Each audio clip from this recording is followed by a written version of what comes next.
Just went back to bed because I'm not sleeping that well the last couple days. So this is my view right now outside into Spain right from my bed. Pretty cute. I love these flowers and it's very beautiful. So I'm almost at the very southern tip of Europe. So today we're gonna talk about spiritual awakening. We're gonna talk about Mooji, Ramana Maharshi, and my experience or my subjective experience with awakening. So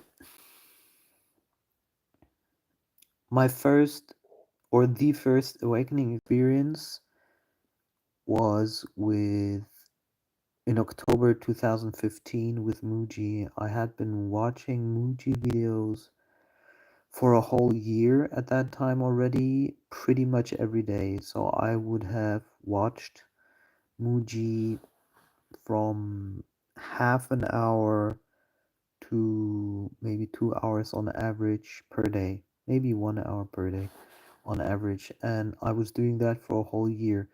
And I didn't know why I was watching Mooji. I just felt an intuition and authenticity to what he was saying, and so I kept listening without knowing what it's really about. And then a year later, I was watching another video, and suddenly there was this realization of the consciousness watching the watcher who's watching the video.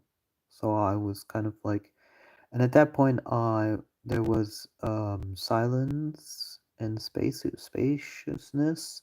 And that stayed with me a couple days, and then at one point I was so silent, judging women. And at that point, that was the last idea, the last thing that I wanted to do was massage women. But the message came twice or thrice pretty clearly, so I started and I became a tantra masseur, and I learned so much about energies and healing and nadis and chakras, and I already knew a lot, but that was experiential at that point, understanding these energies and did that for 3 to 4 years, about 1,000 sessions. It was a fantastic time,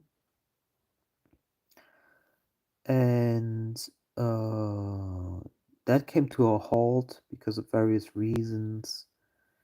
And at times, I also thought about, hi, Tomash.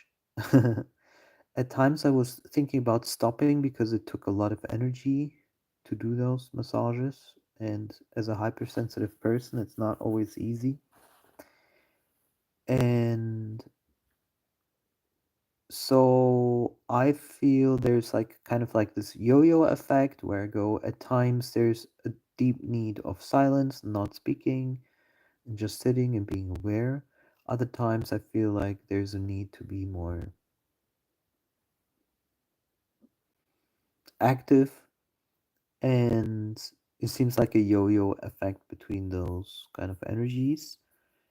And one of the interesting things about it to me is that without activity, at least in this idea of Maya, without activity there's nothing that really seems to get done. If you think about what needs to get done in order to sustain life, because Muji often talks about, life sustains itself.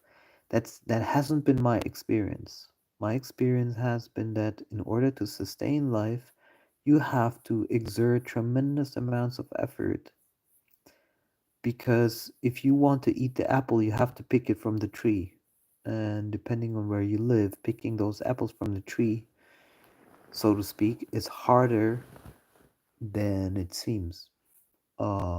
Think about just living in Antarctica, for example, or some harsh place where you have to prepare for the winter and so forth. So I feel just being the observer of consciousness itself or awareness itself is only possible if the realization, the awakening, or actually the enlightenment is so strong that you realize it doesn't matter what happens to the body. And this is what happened to Ramana Maharshi.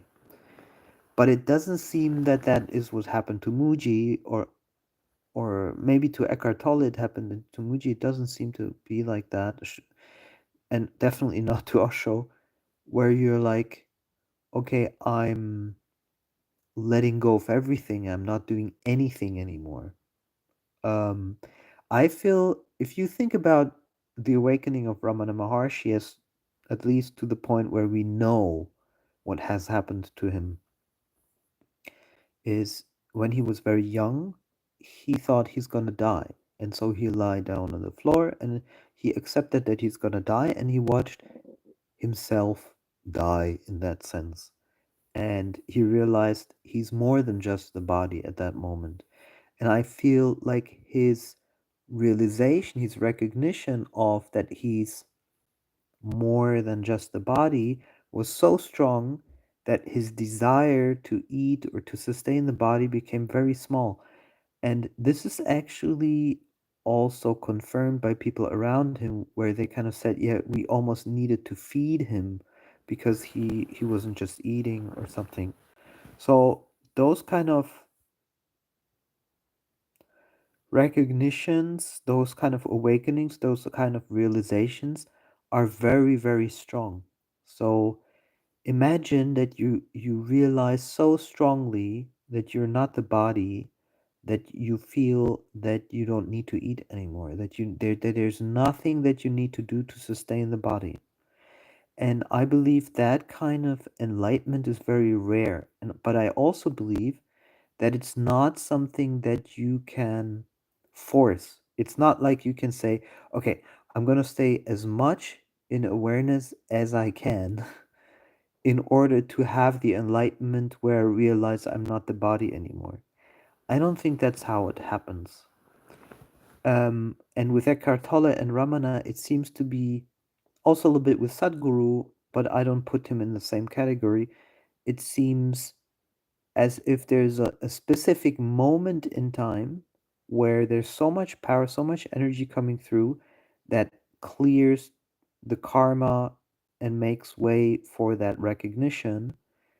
And that is not in the control of the person who meditates or who abides in the self. And if I were to explain it as an energy healer, I see it this way. Karma is what sticks to the soul. It's kind of like the parameters, the psychoenergetic energy, the traumas, the karma that sticks to your soul. And you kind of bring it with you as you incarnate. And if there is enough energy to clear the karma, because when the karma is completely cleared, then you start to realize the truth. So, because the karma acts as a filter of what you're actually seeing. Imagine yourself being in a shoebox and the walls of the shoebox are the karma. As long as the walls, the karma is around that shoebox, everything that you see is filtered and ends at the limits of the shoebox. And as soon as that karma is cleared, you can see beyond the shoebox. And then you realize the truth. And this is what I've been noticing not only with myself but other people. So anytime your box gets tightened because of karma, you're seeing everything through that filter. So as if you had a certain glasses on that permit you to see the world only this way. And I call this also the emotional prison, where you cannot see beyond your emotional trauma. I give you an example. Let's say somebody was very physically abusive to you in your childhood. Your whole life, you will try to avoid the same feeling. So instead of clearing the karma, you're actually trying to avoid that feeling. And if it's very strong, you're basically avoiding almost every interaction, every thing with other people because you don't want to come into the situation of experiencing that pain again. That's what I call the emotional prison. And that's also part of the karma that you've received. So, and realizing that pain only comes when you as consciousness and your soul rise to a certain level of energy which permits you to reflect and see that you're actually in that situation where you're avoiding it. And only then you are coming to the point where you can then start to heal. And I have something very cute here. Let's see if she no, she already left. There was a salamander, a what is it called? A gecko? It's called a gecko in English. It was just here on the uh, right here was there was one, but it hid over there. I think maybe it's still there. No, it's not. It's like looking in a terrarium. It's very funny. Except I'm inside. So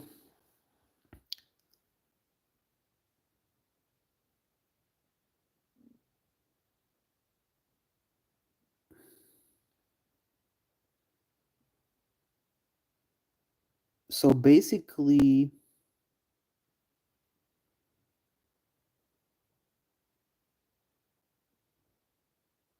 the interesting thing I feel is the idea of progress, when progress in reality is an illusion because the self itself doesn't have progress. So the beingness itself doesn't have progress, but there seems to be some progress to soul, to karma, to realization. It's very, very interesting. So as long as you're in Maya, or seeing everything through that filter, through the karmic filter, you believe that there is some kind of progress, when in reality there is no progress, but because there's just the self, which has no progress built in. So it's very interesting. I would go so far that we don't really know what's going on. We know that there is a self as beingness. If you're awakened, you know this. And you know also that there is some kind of perceived changefulness, which let's call it Maya. And part of this changefulness is the soul, the karma, the psychoenergetic field, and all that comes with it. It seems to be like almost like two separate entities, and the reason is because one has changefulness and the other has non-changefulness. Can you describe nirvana in your own words? I would say nirvana, it's a good question. I would say nirvana is the true enlightenment of realization that there is no changefulness, that there is only the non changing. Only when you realize that there's actually nothing happening, nothing is truly happening, because everything is at its core the same. I think I would call that nirvana. When the realization is complete, not the conceptual idea of it, but the realization that everything is non-changeful. Because if when you truly realize that everything is non-changeful, then first fear completely drops away because there's no death, as there's no birth. And as when there's no fear, the thing is, the blissfulness that Ramana Maharshi talks about is actually the absence of fear. Because the only thing that binds you to the body is the identification and the fear. When that realization, when that identification has been released, automatically you enter into nirvana, because automatically all fear leaves you. And this is what people that have close encounters of near death experience and then come back, they don't have that fear anymore. There might be fear in the body, and I would say nirvana is where also the fear in the body has left you. So, not just as a conceptual idea of, okay, when this body dies, I'm going to be in this heavenly realm or in this other plane, which is complete love. But already within this realm, you realize that fear has left you from the root chakra. And I notice in my own body that that which binds you, the only thing that binds you is the the only thing that binds you is the fear and the root chakra. When and that's a reptilian kind of fear. That's why, for example, if you have very, very strong nightmares, if you have very, very strong nightmares, those nightmares are actually show themselves as root chakra nightmares. So, for example, a spider that crawls, you're being chased, something wants to kill you, these kind of like root chakra trauma and dreams that you have at night are when your body is so relaxed that the fears of that root chakra start to flow into your active consciousness. That's what dreams really are. Dreams is nothing else than the perception in the active mind of what's going on in your chakra fields. It might be within your own body or as a receptacle to what's going on outside. Or it could be also, dreams can also be astral travel. So when you leave the body while you're sleeping and you're going to completely different places. So, but in normally what you experience during dreaming is the relaxation of the astral body of the energetic field of the body, and then these energies from the chakras start to flow upwards to your active brain. That's where you start to become aware of your dreams. And that's a good indicator of what's going on in the chakras. And what I noticed, especially sitting longer periods in absolute silence, is that the only thing that binds you, the only thing that binds you to this earth realm is the idea that you have to do something because of fear in the root chakra, the fear of death. And if that is eliminated, nirvana comes automatically. And that's why Ramana Maharshi was in bliss, because he was not giving and suppressing the energy of the root chakra fear anymore. He basically was freed. And that's also the reason, and it's interesting because you have to be highly sensitive to notice these things. That's also the reason why Mooji talked about this kind of lightening of the body. When he was at Papaji's and he then had his awakening, he would have, he explained it as kind of like his whole body felt lighter, like, and he felt like relieved from that heaviness, kind of. He used a little bit different words, but he explained it this way. And what's actually happened is that the identification with the body and the fear in the root chakra, because of, I have to explain it differently so you understand it. Most people suppress all these fears and push it down into the root chakra, and unconsciously they keep it there because they're fearful of death. And they do this their whole life. So everything that you do is fear-based, actually. Almost everything that you do is fear-based. And once that energy is released because of resting in silence or being, gifted with that God energy that releases this in your body, then the whole body feels lighter because this heavy energy in the root chakra has left you. So what actually Mooji is talking about in his videos many years ago when he had that experience is actually the body being relieved of the heavy energy in the root chakra of the fear of death. And because he's not highly Muji is not an HSP, so he's a Aquarius. For one, a lot of Aquariuses are not HSPs, but also um he has no ability from that sense to explain what happened to his body he just says that lightness has never left him. He said that in several videos in the past. That lightness, he had some fear that it might come back, but actually that lightness, he says, has never left him. And that's because the universe or God cleared that energy in his root chakra.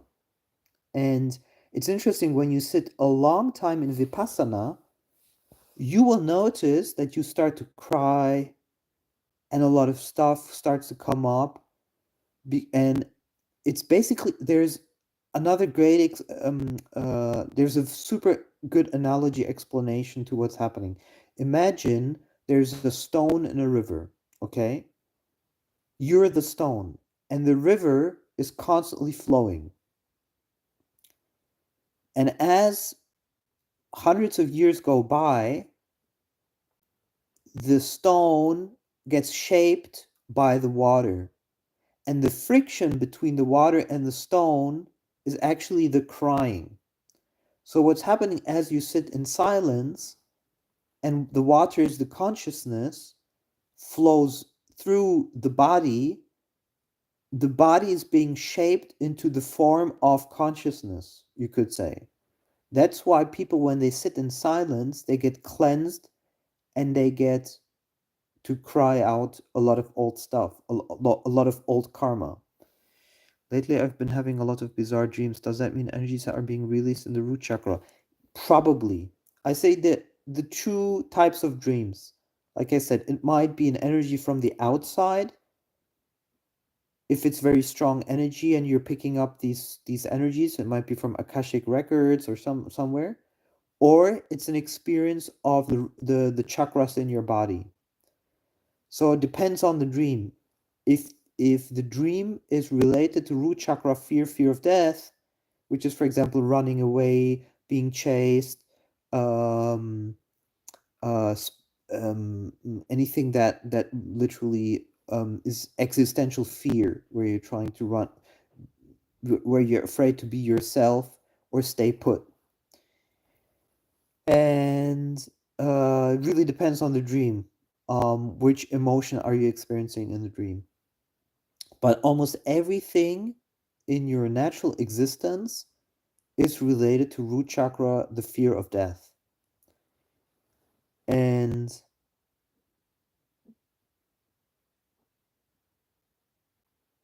there's a lot of tricks by the ego to keep you engaged. And the longer you stay in Vipassana, the kind of trickier it is, in the sense like, okay, if I completely sit in stillness, in abide in awareness only, then ideas come like, is that everything to life? Is that like, because you're actually removing, you're not adding, but you're removing from the personhood. You're not removing from the self, because the self always is the same. But it's kind of like, imagine you're playing for a month every day, the whole day, computer games, okay? And you didn't finish the computer game completely. You're like in 90% of the computer game, and suddenly your computer breaks, okay?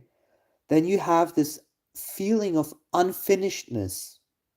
Something is unfinished, and the ego is attached to the game, and you're trying to fix the computer in order to finish the game. And the same thing happens when you only abide in the self, as the self, while you've been previously doing other things. Because those other things then feel in your karmic energy field incomplete. For example, I want to find the right partner. I want to have success in my business.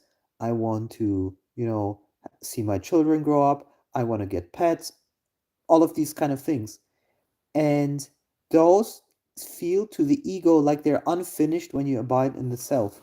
And that's one of the most difficult things to overcome, because it always feels like in the back of your mind that there's something that needs to be finished. And that can keep you busy until the very death of your body.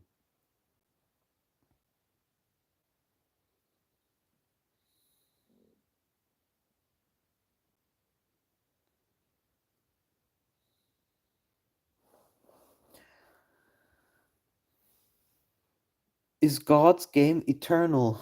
That's a good question.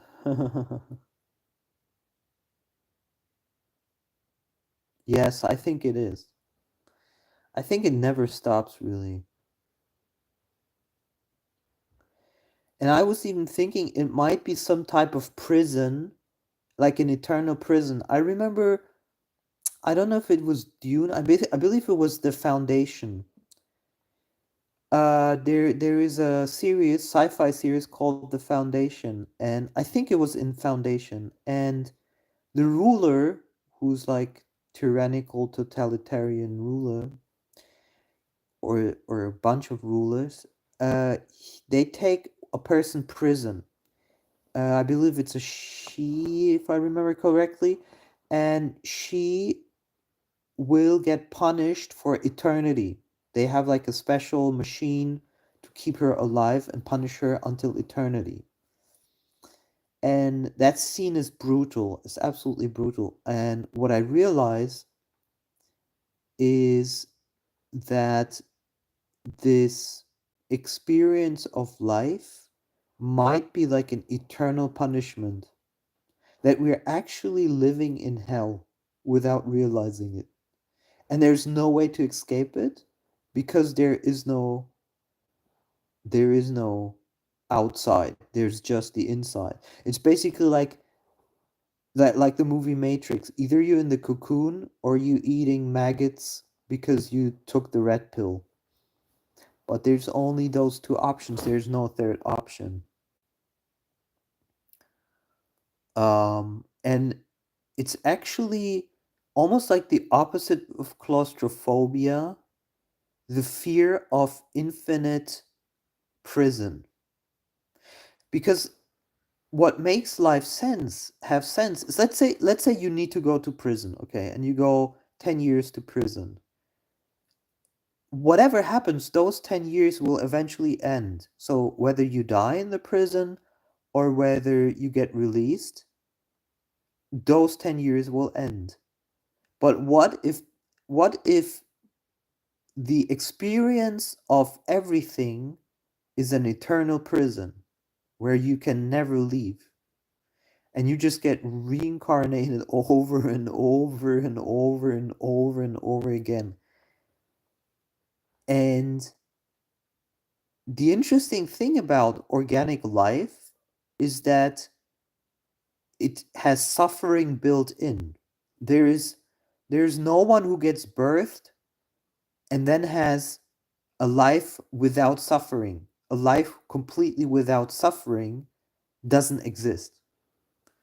So you could say that this existence is already hell because it's in perpetuity playing with you, with emotions, in the sense like experiencing the sense of displeasure, and it's a guaranteed to have displeasure. And this displeasure, for most people, is actually overweighs the sense of pleasure. So think about how many people commit suicide or have depression or are drug addicts, alcohol addicts, and so forth. So for most people, life is actually a form of misery. We don't like to talk about it because it's a taboo to talk about it in society, but for most people, it's actually a misery. Just look around in the supermarket, look at the people. No, they don't look particularly happy. And that seems to be like a taboo that no one talks about. And they're living in this infinite prison. So, yeah, that was a little bit more philosophical, but there's a very high likelihood that it's like that. And I'm gonna leave it at there right now, and we talk about it some other time. Because in a few minutes, somebody's coming to change the water filter where I am now. So see you soon, Tomasz.